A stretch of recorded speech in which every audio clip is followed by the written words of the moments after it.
Olá, graça e paz, tudo bem com você? Espero que sim. Estamos nos dirigindo para darmos continuidade ao 19º dia deste grande propósito em orações, 60 dias para recomeçar. Um plano, um propósito de 60 dias projetado para ajudar você a começar, melhor dizendo, recomeçar seu relacionamento com Jesus.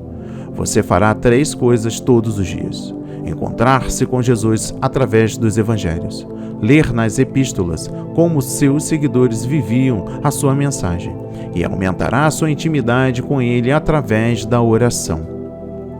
Como de habitual, eis-me aqui para ratificar que é necessário que você esteja com a sua Bíblia aberta, um caderno para anotações e uma caneta, que esteja no seu local secreto de oração. Sim, para que você possa ouvir, acompanhar, refletir e anotar. Porque o alvo principal deste grande propósito é nos reaproximarmos, estar com Jesus todos os dias, e assim, para que Ele possa restaurar nossa vida de acordo com a sua vontade. E no dia de hoje trago para a leitura o livro de Marcos, capítulo 9 e 10, e Colossenses, capítulo 1 e 2. Para a leitura dos livros, a minha irmã Fabíola Ribeiro de São Paulo está aqui nesta labuta junto comigo, neste grande propósito em orações, para a honra e a glória do Senhor. Vamos para a leitura no livro de Marcos, capítulo 9. Em Marcos 9 diz assim: Dizia-lhes também, em verdade vos digo, que dos que aqui estão, alguns há que não provarão a morte sem que vejam chegado o reino de Deus com poder. E 6 dias depois, Jesus tomou consigo a Pedro, a Tiago e a João, e os levou sós, em particular, a um alto monte, e transfigurou-se diante deles, e os seus vestidos tornaram-se resplandecentes, em extremo brancos, como a neve, tais como nenhum lavandeiro sobre a terra os poderia branquear. E apareceu-lhes Elias com Moisés, e falavam com Jesus. E Pedro, tomando a palavra, disse a Jesus: Mestre, bom é que nós estejamos aqui, e façamos 3 cabanas, uma para ti, outra para Moisés e outra para Elias, pois não sabia o que dizia, porque estavam assombrados. E desceu uma nuvem que os cobriu com a sua sombra, e saiu da nuvem uma voz que dizia: Este é o meu filho amado, a ele ouvi. E tendo olhado em roda, ninguém mais viram, senão só Jesus com eles. E descendo eles do monte, ordenou-lhes que a ninguém contassem o que tinham visto, até que o Filho do Homem ressuscitasse dos mortos. E eles retiveram o caso entre si, perguntando uns aos outros: que seria aquilo, ressuscitar dos mortos? E interrogaram-no, dizendo: Por que dizem os escribas que é necessário que Elias venha primeiro? E respondendo ele, disse-lhes: Em verdade, Elias virá primeiro, e todas as coisas restaurará. E como está escrito, o Filho do Homem, que ele deve padecer muito e ser aviltado. Digo-vos, porém, que Elias já veio e fizeram-lhe tudo o que quiseram, como dele está escrito. E quando se aproximou dos discípulos, viu ao redor deles grande multidão, e alguns escribas que disputavam com ele. E logo toda a multidão, vendo-o, ficou espantada, e correndo para ele o saudaram, e perguntou aos escribas: Que é que discutes com eles? E um da multidão respondendo disse: Mestre, trouxe-te o meu filho, que tem um espírito mudo. E este, onde quer que o apanha, despedaça-o, e ele espuma e range os dentes, e vai se secando. E eu disse aos teus discípulos que o expulsassem, e não puderam. E ele respondendo-lhes disse: Ó geração incrédula, até quando estarei convosco? Até quando vos sofrerei ainda? Trazei-mo. E trouxeram-lhe, e quando ele o viu, logo o espírito o agitou com violência, e caindo o endemoniado por terra, revolvia-se espumando, e perguntou ao pai dele: quanto tempo há que lhe sucede isto? E ele disse-lhe: desde a infância, e muitas vezes o tem lançado no fogo e na água para o destruir, mas se tu podes fazer alguma coisa, tem compaixão de nós e ajuda-nos. E Jesus disse-lhe: se tu podes crer, tudo é possível ao que crê. E logo o pai do menino, clamando com lágrimas, disse: eu creio, Senhor, ajuda a minha incredulidade. E Jesus, vendo que a multidão concorria, repreendeu o espírito imundo, dizendo-lhe: espírito mudo e surdo, eu te ordeno, sai dele e não entres mais nele. E ele, clamando e agitando-o com violência, saiu. E ficou o menino como morto, de tal maneira que muitos diziam que estava morto. Mas Jesus, tomando-o pela mão, o ergueu, e ele se levantou. E quando entrou em casa, os seus discípulos lhe perguntaram à parte: por que o não pudemos nós expulsar? E disse-lhes: esta casta não pode sair com coisa alguma, a não ser com oração e jejum. E tendo partido dali, caminharam pela Galileia, e não queria que alguém o soubesse, porque ensinava os seus discípulos e lhes dizia: o Filho do Homem será entregue nas mãos dos homens, e matá-lo-ão, e morto ele ressuscitará ao terceiro dia. Mas ele não entendia esta palavra, e receavam interrogá-lo. E chegou a Cafarnaum, e entrando em casa, perguntou-lhes: que estáveis vós discutindo pelo caminho? Mas eles calaram-se, porque pelo caminho tinham disputado entre si qual era o maior. E ele, assentando-se, chamou os 12 e disse-lhes: se alguém quiser ser o primeiro, será o derradeiro de todos e o servo de todos. E lançando mão de um menino, pô-lo no meio deles, e tomando-o nos seus braços, disse-lhes: qualquer que receber um destes meninos em meu nome, a mim me recebe, e qualquer que a mim me receber, recebe não a mim, mas ao que me enviou. E João lhe respondeu dizendo: mestre, vimos um que em teu nome expulsava demônios, o qual não nos segue, e nós lhe proibimos, porque não nos segue. Jesus, porém, disse: não lhe proíbas, porque ninguém há que faça milagre em meu nome e possa logo falar mal de mim, porque quem não é contra nós é por nós. Portanto, qualquer que vos der a beber um copo d'água em meu nome, porque sois discípulos de Cristo, em verdade vos digo que não perderá o seu galardão. E qualquer que escandalizar um destes pequeninos que creem em mim, melhor lhe fora que lhe pusessem ao pescoço uma mó de atafona e que fosse lançado no mar. E se a tua mão te escandalizar, corta-a. Melhor é para ti entrares na vida aleijado do que, tendo duas mãos, ires para o inferno, para o fogo que nunca se apaga, onde o seu bicho não morre, e o fogo nunca apaga. E o teu pé se escandalizar, corta-o. Melhor é para ti entrares coxo na vida do que, tendo dois pés, seres lançados no inferno, no fogo que nunca se apaga, onde o seu bicho não morre e o fogo nunca se apaga. E se o teu olho te escandalizar, lança-o fora. Melhor é para ti entrares no reino de Deus com um só olho do que, tendo dois olhos, seres lançados no fogo do inferno, onde o bicho não morre e o fogo nunca se apaga, porque cada um será salgado com fogo, e cada sacrifício será salgado com sal.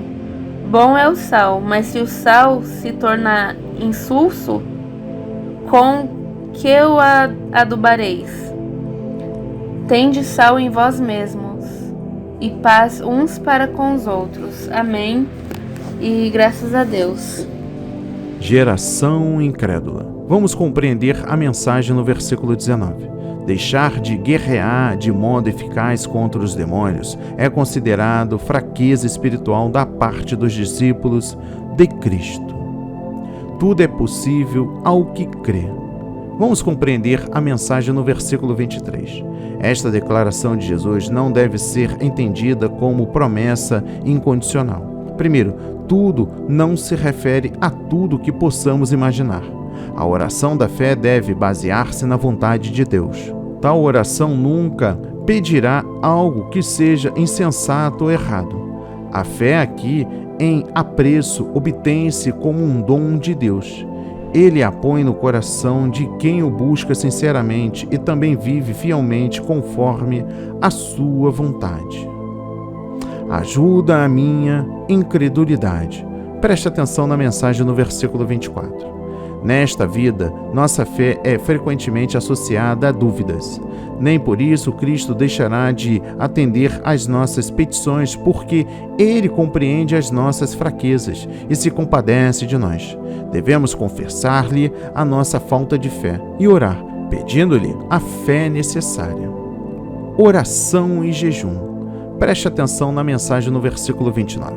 Jesus não está dizendo aqui que, para a expulsão de certo tipo de espírito imundo, era necessário um período de oração e jejum. O princípio aqui é outro. Onde há pouca fé, há pouca oração e jejum. Onde há muita oração e jejum, resultante da dedicação genuína a Deus e a sua palavra, há abundância de fé. Se os seus discípulos tivessem uma vida de oração e jejum como Jesus, poderiam ter resolvido esse caso. Escandalizar pequeninos. Preste atenção na mensagem no versículo 42. Uma das prioridades máximas do crente é dar um santo exemplo para os seus filhos, através da sua vida e dos seus ensinos. Fazendo assim, ele demonstra amor sincero por eles. Com a mesma forma, os pais cristãos devem esforçar-se com diligência para afastar seus filhos das influências ímpias do mundo. Inferno. Preste atenção na mensagem no versículo 43. O inferno, o lugar onde o fogo nunca se apaga, é tão terrível que necessário é resistirmos e rejeitarmos aqui todas as influências do pecado, custe o que custar. O pecado precisa ser mortificado. Nunca devemos cessar de guerrear contra ele no poder do Espírito. Salgado com fogo. Preste atenção na mensagem no versículo 49. Esta expressão provavelmente significa que os que aqui resistem vitoriosamente ao pecado falam como prova ardente durante a vida inteira, incluindo sacrifício e abnegação. Vencer o pecado em meio à geração perversa deste mundo não é uma tarefa fácil. Requer um esforço sincero e irrestrito para resistir à tentação de conformar-se com este mundo. Vamos para a leitura no livro de Marcos, capítulo 10. Em Marcos 10 diz assim: E levantando-se dali foi para os termos da Judéia, além do Jordão, e a multidão se reuniu em torno dele, e tornou a ensiná-los, como tinha por costume. E aproximando-se dele, os fariseus perguntaram-lhe, tentando-o: É lícito ao homem repudiar sua mulher? Mas ele respondendo disse-lhe: Que vos mandou Moisés? E eles disseram: Moisés permitiu escrever carta de divórcio e repudiar. E Jesus respondendo disse-lhe: Pela dureza dos vossos corações vos deixou ele escrito esse mandamento. Porém, desde o princípio da criação, Deus os fez macho e fêmea. Por isso deixará o homem o seu pai e a sua mãe, e unir-se-á a sua mulher, e serão os dois uma só carne. E assim já não serão dois, mas uma só carne. Portanto, o que Deus ajuntou, não separe o homem. E em casa, tornaram os discípulos a interrogá-lo acerca disto mesmo. E ele lhes disse: Qualquer que deixar a sua mulher e casar com outra, adultera contra ela. E se a mulher deixar o seu marido e casar com outro, adultera. E traziam-lhe meninos para que ele lhes tocasse, mas os discípulos repreendiam aos que lhes traziam. Jesus, porém, vendo isto, indignou-se e disse-lhes: Deixai vir os meninos a mim, e não os impeçais, porque dos tais é o reino de Deus. Em verdade vos digo que qualquer que não receber o reino de Deus como menino, de maneira nenhuma entrará nele. E tomando-os nos seus braços e impondo-lhes as mãos, os abençoou. E pondo-se a caminho, correu para ele um homem, o qual se ajoelhou diante dele e lhe perguntou: Bom mestre, que farei para herdar a vida eterna? E Jesus lhe disse: Por que me chamas bom? Ninguém há bom senão um que é Deus. Tu sabes os mandamentos: não adulterarás, não matarás, não furtarás, não dirás falso testemunho, não defraudarás alguém, honra o teu pai e a tua mãe. Ele, porém, respondendo, lhe disse: Mestre, tudo isso guardei desde a minha mocidade. E Jesus, olhando para ele, o amou e lhe disse: Falta-te uma coisa. Vai, vende tudo quanto tens e doa-o aos pobres, e terás um tesouro no céu. E vem, segue-me. Mas ele, pesaroso desta palavra, retirou-se triste, porque possuía muitas propriedades. Então Jesus, olhando em redor, disse aos seus discípulos: Quão dificilmente entrarão no reino de Deus os que têm riquezas. E os discípulos se admiraram destas suas palavras. Mas Jesus, tornando a falar, disse-lhes: Filhos, quão difícil é para os que confiam nas riquezas entrar no reino de Deus. É mais fácil passar um camelo pelo fundo de uma agulha do que entrar um rico no reino de Deus. E eles se admiravam ainda mais, dizendo entre si: Quem poderá, pois, salvar-se? Jesus, porém, olhando para eles, disse: Para os homens é impossível, mas não para Deus, porque para Deus todas as coisas são possíveis. E Pedro começou a dizer-lhe: Eis que nós tudo deixamos e te seguimos. E Jesus, respondendo, disse: Em verdade vos digo que ninguém há que tenha deixado casa ou irmãos, ou irmã, ou pai, ou mãe, ou mulher, ou filhos, ou campos, por amor de mim e do Evangelho, que não receba 100 vezes tanto, já neste tempo, em casas, irmãos e irmãs, e mães, e filhos, e campos, com perseguições, e no século futuro a vida eterna. Porém muitos primeiros serão derradeiros, e muitos derradeiros serão primeiros. E iam no caminho subindo para Jerusalém, e Jesus ia diante deles, e eles maravilhavam-se, e seguiam-no, atemorizados. E tornando a tomar consigo os 12, começou a dizer-lhes as coisas que lhe deviam sobrevir, dizendo: Eis que nós subimos a Jerusalém, e o Filho do Homem será entregue aos príncipes dos sacerdotes e aos escribas, e o condenarão à morte, e o entregarão aos gentios, e o escarnecerão e açoitarão, e cuspirão nele, e o matarão. E ao terceiro dia ressuscitará. E aproximaram-se dele Tiago e João, filhos de Zebedeu, dizendo: Mestre, quereríamos que nos fizesses o que pedimos. E ele lhes disse: Que quereis que vos faça? E eles lhe disseram: Concede-nos que na tua glória nos assentemos, um à tua direita e outro à tua esquerda. Mas Jesus lhes disse: Não sabeis o que pedes. Podeis vós beber cálice que eu bebo, e ser batizados com o batismo com que eu sou batizado? E eles lhe disseram: Podemos. Jesus, porém, disse-lhes: Em verdade, vós bebereis o cálice que eu beber, e sereis batizados com o batismo com que eu sou batizado. Mas o assentar-se à minha direita ou à minha esquerda não me pertence a mim concedê-lo, mas isto é para aqueles a quem está reservado. E os 10, tendo ouvido isso, começaram a indignar-se contra Tiago e João. Mas Jesus, chamando-os a si, disse-lhes: Sabeis que os que julgam ser príncipes das gentes delas se assenhoreiam e os seus grandes usam de autoridade sobre elas. Mas entre vós não será assim. Antes, qualquer que entre vós quiser ser grande será vosso serviçal, e qualquer que dentre vós quiser ser o primeiro será servo de todos. Porque o Filho do Homem também não veio para ser servido, mas para servir e dar a sua vida em resgate de muitos. Depois foram para Jericó, e saindo ele de Jericó com seus discípulos e uma grande multidão, Bartimeu, o cego, filho de Timeu, estava sentado junto do caminho mendigando. E ouvindo que era Jesus de Nazaré, começou a clamar e a dizer: Jesus, filho de Davi, tem misericórdia de mim. E muitos o repreendiam para que se calasse, mas ele clamava cada vez mais: Filho de Davi, tem misericórdia de mim. E Jesus, parando, disse que o chamassem, e chamaram o cego, dizendo-lhe: Tem bom ânimo, levanta-te, que ele te chama.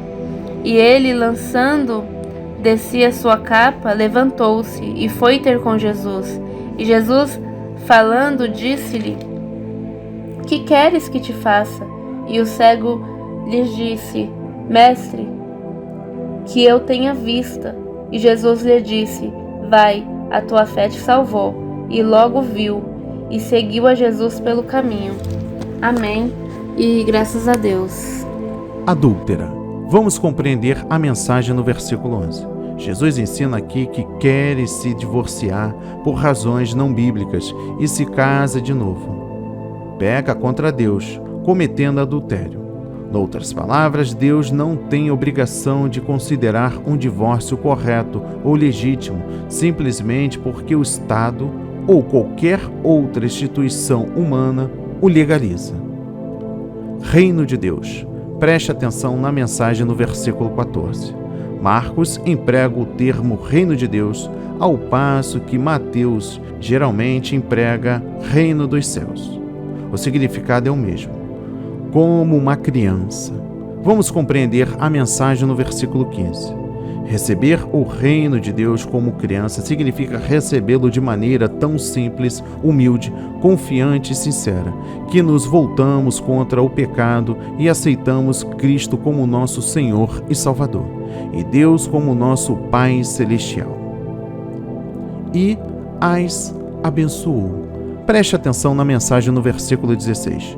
Cristo se interessa profundamente pela salvação das crianças e pelo seu crescimento espiritual. Os pais cristãos devem empregar todos os meios da graça ao seu alcance para levar seus filhos a Cristo. Por ele, anseia recebê-los, amá-los e abençoá-los. Receba 100 vezes tanto. Preste atenção na mensagem no versículo 30. As recompensas prometidas neste versículo não devem ser entendidas literalmente. Pelo contrário, as bênçãos e a alegria inerente ao relacionamento citado aqui serão experimentadas pelos discípulos genuínos que se nega a si mesmo por amor a Cristo. Qualquer que quiser ser grande. Preste atenção na mensagem no versículo 43. A verdadeira grandeza não é questão de liderança, de autoridade, nem de grandes realizações pessoais, mas sim uma atitude do coração de, sinceramente, viver para Deus e para o próximo. Devemos nos dedicar a Deus de tal modo que nos identifiquemos com a sua vontade e propósito na terra, sem desejarmos honrarias ou recompensas materiais. Cumprir a vontade de Deus, levar os outros à salvação em Cristo, agradar-lhe, são as recompensas dos que são realmente grandes. Vamos para a leitura no livro de Colossenses, capítulo 1. Em Colossenses 1 diz assim: Paulo, apóstolo de Jesus Cristo, pela vontade de Deus, e o irmão Timóteo, aos santos e irmãos fiéis em Cristo que estão em Colossos, graça a vós e paz da parte de Deus, nosso Pai, e da do Senhor Jesus Cristo. Graças damos a Deus, Pai de nosso Senhor Jesus Cristo, orando sempre por vós. Portanto, ouvimos da vossa fé em Cristo Jesus e da caridade que tendes para com todos os santos, por causa da esperança que vos está reservada nos céus, da qual já antes ouvistes pela palavra da verdade do Evangelho, que já chegou a vós, como também está em todo o mundo, e já vai frutificando, como também entre vós, desde o dia em que ouviste e conhecestes a graça de Deus em verdade, como aprendestes de Epáfras, nosso amado conservo, que para vós é um fiel ministro de Cristo, o qual nos declarou também a vossa caridade no Espírito. Por esta razão, nós também, desde o dia em que o ouvimos, não cessamos de orar por vós e de pedir que sejais cheios do conhecimento da sua vontade, em toda sabedoria e inteligência espiritual, para que possais andar dignamente diante do Senhor, agradando-lhe em tudo, frutificando em toda boa obra e crescendo no conhecimento de Deus, corroborados em toda a fortaleza, segundo a força da sua glória, em toda paciência e longanimidade com gozo, dando graças ao Pai, que nos fez idôneos para participar da herança dos santos na luz, o qual nos tirou da potestade das trevas e nos transportou para o reino do Filho do seu amor, em quem temos a redenção pelo seu sangue, a saber, a remissão dos pecados, o qual é a imagem do Deus invisível, o primogênito de toda a criação, porque nele foram criadas todas as coisas que há nos céus e na terra, visíveis e invisíveis, sejam tronos, sejam dominações, sejam principados, sejam potestades. Tudo foi criado por ele e para ele. E ele é antes de todas as coisas, e todas as coisas subsistem por ele. E ele é a cabeça do corpo, da igreja. É o princípio e o primogênito dentre os mortos, para que em tudo tenha a preeminência, porque foi do agrado do Pai que toda a plenitude nele habitasse, e que, havendo por ele feito a paz pelo sangue da sua cruz, por meio dele reconciliasse consigo mesmo todas as coisas, tanto as que estão na terra como as que estão no céu. A vós também, que noutro tempo éreis estranhos e inimigos no entendimento pelas vossas obras más, agora contudo vos reconciliou no corpo da sua carne, pela morte, para perante ele vos apresentar santos e irrepreensíveis e inculpáveis. Se na verdade permanecerdes fundados e firmes na fé, e não vos moverdes da esperança do Evangelho que tendes ouvido, o qual foi pregado a toda a criatura que há debaixo do céu, e do qual eu, Paulo, estou feito ministro. Regozijo-me agora no que padeço por vós, e na minha carne cumpro o resto das aflições de Cristo, pelo seu corpo, que é a igreja, da qual eu estou feito ministro segundo a dispensação de Deus, que me foi concedida para convosco, para cumprir a palavra de Deus, o mistério que esteve oculto desde todos os séculos e em todas as gerações, e que agora foi manifesto aos seus santos, aos quais Deus quis fazer conhecer quais são as riquezas da glória deste mistério entre os gentios, que é Cristo em vós, esperança da glória, a quem anunciamos, admoestando a todo homem e ensinando a todo o homem em toda a sabedoria, para que apresentemos todo o homem perfeito em Jesus Cristo. E para isso também trabalho, combatendo segundo a sua eficácia, que obra em mim poderosamente.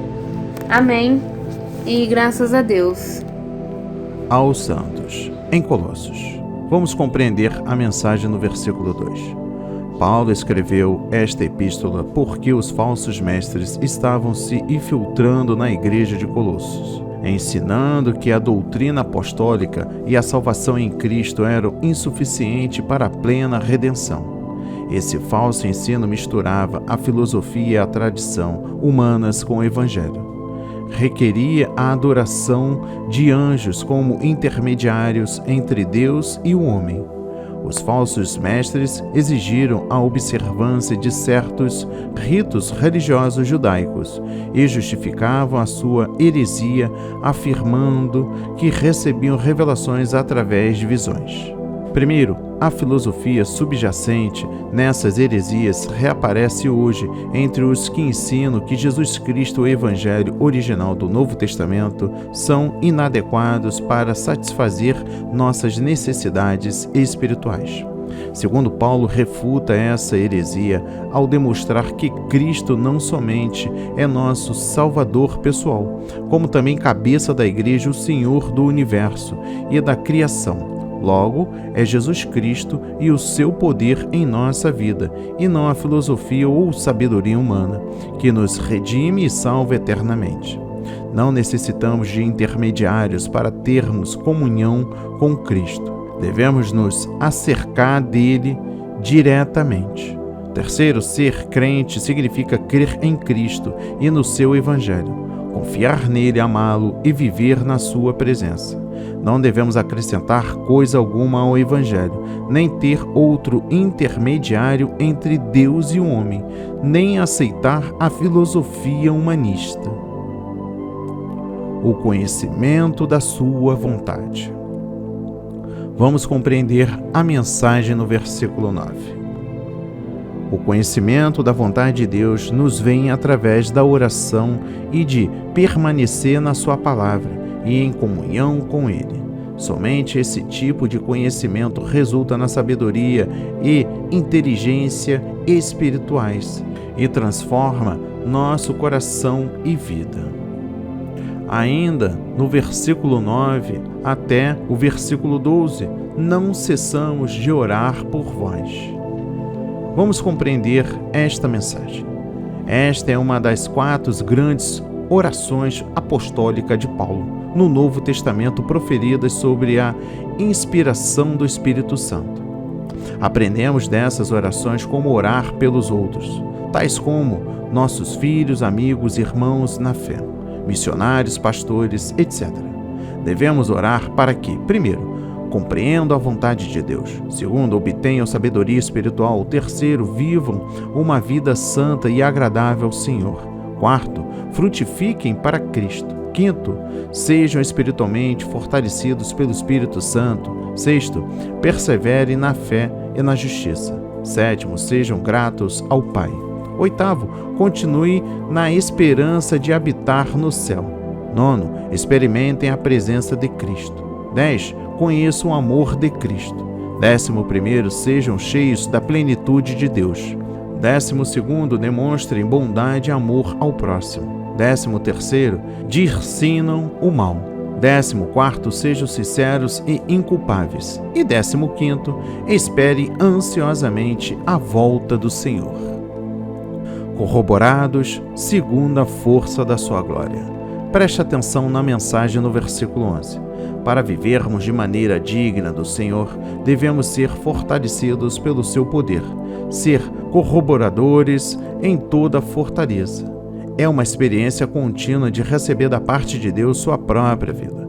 Nenhuma outra coisa poderá nos capacitar e vencer o pecado, Satanás e o mundo. Da potestades das trevas. Preste atenção na mensagem no versículo 13. O âmago da redenção em Cristo é o livramento do demônio e do poder das trevas, ou seja, de Satanás. Agora estamos no reino de Cristo e debaixo do seu domínio. O primogênito de toda a criação. Vamos compreender a mensagem no versículo 15. Esta expressão não significa que Cristo foi um ser criado. Pelo contrário, primogênito tem o significado que frequentemente lhe é atribuído no Antigo Testamento. Primogênito quanto à posição herdeiro ou preeminente, onde primogênito é aplicada à condição de Davi como rei, apesar de não ser ele primogênito. Cristo é herdeiro e soberano de toda a criação, como Filho eterno. Nele foram criadas todas as coisas. Preste atenção na mensagem no versículo 16. Paulo afirma a atividade criadora de Cristo. Primeiro, todas as coisas, tanto as materiais quanto as espirituais, devem sua existência à obra de Cristo como comparecerem agente ativo na criação. Segundo, todas as coisas subsistem e são sustentadas por Ele. Primogênito entre os mortos. Preste atenção na mensagem no versículo 18. Jesus Cristo foi o primeiro a ressuscitar dentre os mortos, com um corpo espiritual e imortal. No dia da sua ressurreição, Jesus se torna a cabeça da igreja. A igreja no Novo Testamento começou no dia da ressurreição de Jesus, quando os discípulos receberam o Espírito Santo.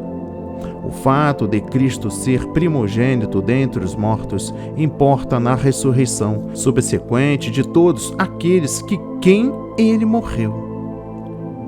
Toda a plenitude nele habitasse. Preste atenção na mensagem no versículo 19. Paulo declara, nos termos mais definidos, a deidade de Cristo, a deidade plena, com todos os seus poderes e natureza, habita em Cristo. Reconcilia-se consigo mesmo todas as coisas. Preste atenção na mensagem do versículo 20. A humanidade e tudo mais no universo se unificam e harmonizam sob Cristo. Isso não significa, no entanto, que todas as pessoas sejam reconciliadas com Deus, independentemente da vontade delas. A pessoa que rejeita a oferta de reconciliação por Cristo permanece inimiga de Deus. Se permaneceis na fé. Preste atenção na mensagem no versículo 23. Note a responsabilidade e atividade humana que, segundo Paulo, declara são importantes para quando os cristãos comparecem diante de Cristo, santos e irrepreensíveis e inculpáveis. Devemos, primeiro, permanecer na fé, isto é, manter a fé perseverante em Jesus como Senhor e Salvador.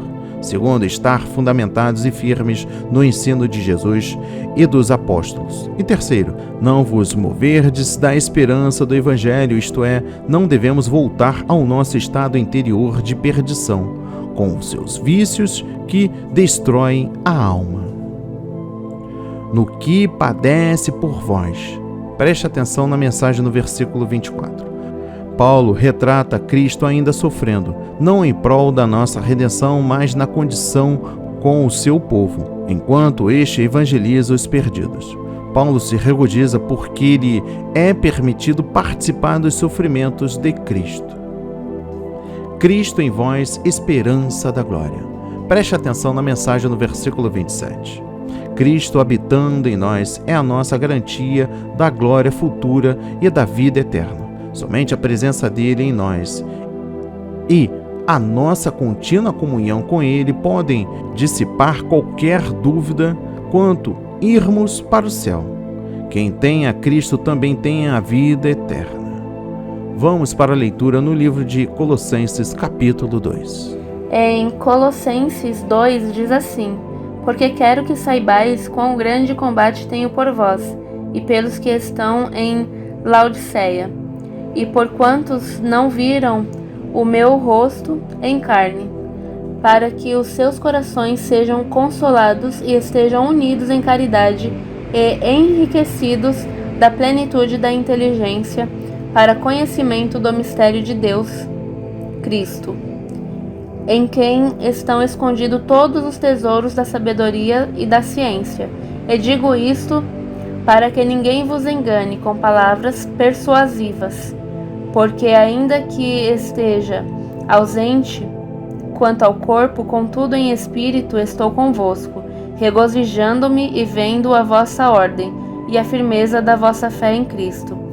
Como, pois, recebestes o Senhor Jesus Cristo, assim também andai nele, arraigados e sobreedificados nele, e confirmados na fé, assim como fostes ensinados, abundando em ação de graças.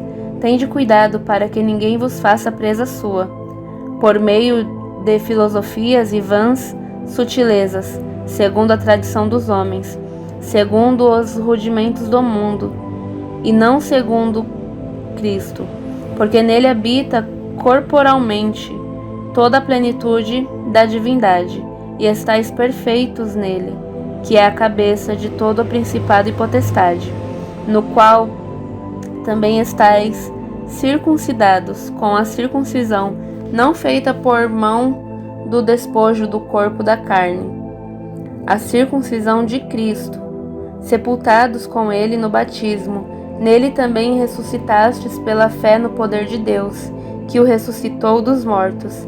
E quando vós estáveis mortos nos pecados e na incircuncisão da vossa carne, vos vivificou juntamente com ele, perdoando-vos todas as ofensas, havendo riscado a cédula que era contra nós nas suas ordenanças, a qual de alguma maneira nos era contrária, e a tirou do meio de nós, cravando-a na cruz, e despojando os principados e potestades, o expôs publicamente, e deles triunfou em si mesmo.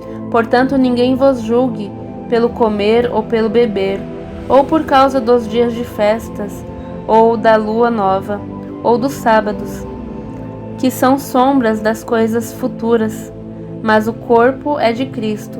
Ninguém vos domine a seu bel prazer, com pretexto de humildade e culto dos anjos, metendo-se em coisas que não viu, estando debalde inchado na sua carnal compreensão, e não ligado à cabeça, da qual todo o corpo provido e organizado pelas juntas e ligaduras vai crescendo em aumento de Deus. Se, pois, estáis mortos com Cristo quanto aos rudimentos do mundo, por que vos carregam ainda de ordenanças, como se vivesseis no mundo, tais como não toques não proves, não manuseis, as quais coisas todas perecem pelo uso, segundo os preceitos e doutrinas dos homens, as quais têm, na verdade, alguma aparência de sabedoria, em devoção voluntária, humildade e em disciplina do corpo, mas não são de valor algum, senão para a satisfação da carne. Amém, e graças a Deus. Filosofias e vãs sutilezas, não segundo Cristo. Preste atenção na mensagem no versículo 8. Paulo nos adverte a vigiar contra todas as filosofias, religiões e tradições que destacam a importância do homem à parte de Deus e da sua revelação escrita.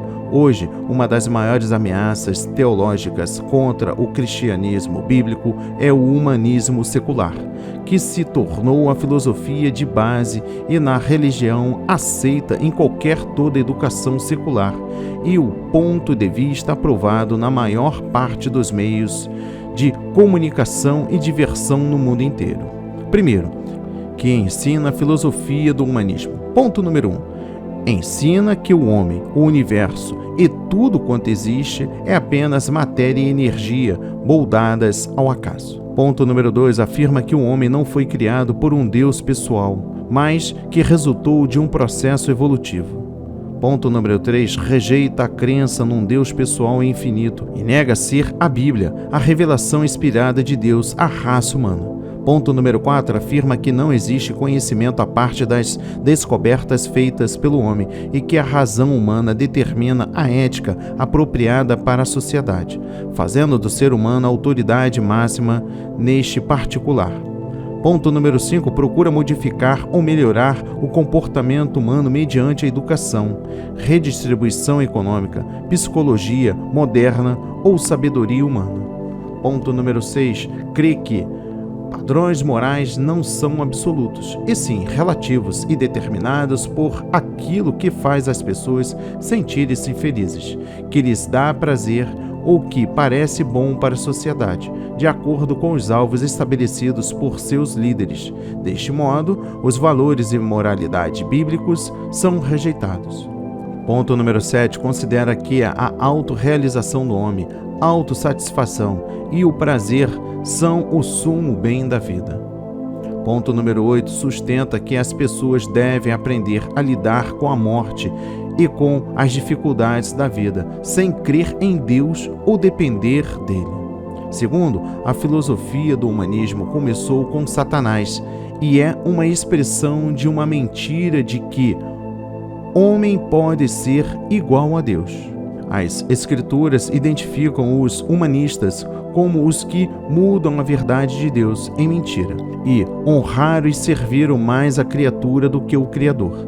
Terceiro, todos os dirigentes, pastores e pais cristãos devem envidar seus máximos esforços para proteger seus filhos da doutrinação humanista, desmascarando-lhes os erros e instalando nas mentes deles um desprezo santo pela sua influência destrutiva. Circuncisão não feita por mão. Preste atenção na mensagem no versículo 11. No Antigo Testamento, a circuncisão era um sinal de que os israelitas estavam em relacionamento pactual com Deus. Simbolizava a remoção ou separação do pecado e de tudo quanto era ímpio. O crente, segundo o concerto do Novo Testamento, passou por uma circuncisão espiritual, a saber, o despojar do corpo da carne. Trata-se de um ato espiritual mediante o qual Cristo remove nossa velha criação irregenerada e rebelde contra Deus e nos comunica a vida espiritual ou ressurreta de Cristo. É uma circuncisão do coração. A célula contra nós, sua ordenança. Preste atenção na mensagem no versículo 14. Trata-se de uma referência à lei de Moisés, isto é, aos mandamentos que indicavam a conduta certa do homem, mas que não lhe podiam dar vida nem poder para obedecer a Deus. A salvação mediante o concerto do Antigo Testamento foi cravada na cruz, isto é, abolida, e Deus estabeleceu um concerto melhor por meio de Cristo e através do seu Espírito, despojando os principados e potestades. Vamos compreender a mensagem no versículo 15. Cristo triunfou sobre todas as forças e poderes satânicos do mundo ao morrer na cruz. Despojou-os do poder de manter homens e mulheres presos sob o domínio do mal, contra a vontade deles. Cristo desamarrou o inimigo e despojou-o de suas armas. O crente, estando em Cristo, participa desse triunfo. Não somente logramos vitória sobre o mundo e a tentação, mas também temos o poder de guerrear contra as forças espirituais do mal. Comer, beber, sábado. Preste atenção na mensagem no versículo 16. As duas primeiras palavras provavelmente se referem às regras judaicas sobre a alimentação do Antigo Testamento, que os colossenses eram pressionados a observar como necessidade para a salvação pelos falsos mestres. Dias de festa, lua nova e sábado provavelmente se referem a determinados dias sagrados de observância obrigatória no calendário judaico. O apóstolo Paulo ensina que o cristão está livre dessas obrigações legais e cerimônias. E por fim, o versículo 18, culto dos anjos. Preste atenção na mensagem. Os falsos mestres ensinavam que era preciso reverenciar e adorar os anjos como mediadores para ter comunhão com Deus. Para Paulo, invocar os anjos seria substituir Jesus Cristo como cabeça todo suficiente da igreja. Daí Paulo advertir contra isso. Hoje, a crença de que Jesus Cristo não é o único intermediário entre Deus e o homem é posta em prática na adoração e oração a santos mortos, como padroeiros e mediadores. Essa prática despoja Cristo de sua supremacia e centralidade no plano redentor de Deus. Adorar e orar a qualquer pessoa que não seja Deus Pai, Deus Filho e Deus Espírito Santo são práticas antibíblicas e por isso devem ser rejeitadas. Que a palavra de hoje toque profundamente o seu coração, transforme a sua vida para a honra e a glória do Senhor. Mais uma vez eu ressalto que é necessário, caso você não entenda, que refaça o dia de hoje. Sim, ouça novamente, reveja as suas anotações, é importante para o seu amadurecimento espiritual. Oremos. Pai nosso que estais no céu, que todos reconheçam que o teu nome é santo. Senhor, hoje eu declaro as maravilhas do seu nome. Tu és meu Salvador, Pai. Agradeço por seu sacrifício na cruz. meu Senhor e Rei. Eu te respeito e amo te obedecer, Pai. Meu amigo, Senhor, me fez seu herdeiro, sou seu filho, sou filho de Deus. Minha justiça, eu permaneço firme com Deus por causa de seu sangue. Meu provedor, tu és minha provisão e minha suficiência. Aquele que sara meu espírito. Sim, aquele que sara o meu espírito, alma e corpo. Hoje minha mente e emoções, Pai, irão servir aos seus propósitos. Meu pastor, conselheiro e paz. Minha vitória, tu és aquele que me protege. Toda honra e toda glória seja dada a ti, Jesus.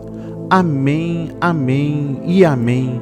Graças a Deus, graças a Deus, graças a Deus, graças a Deus.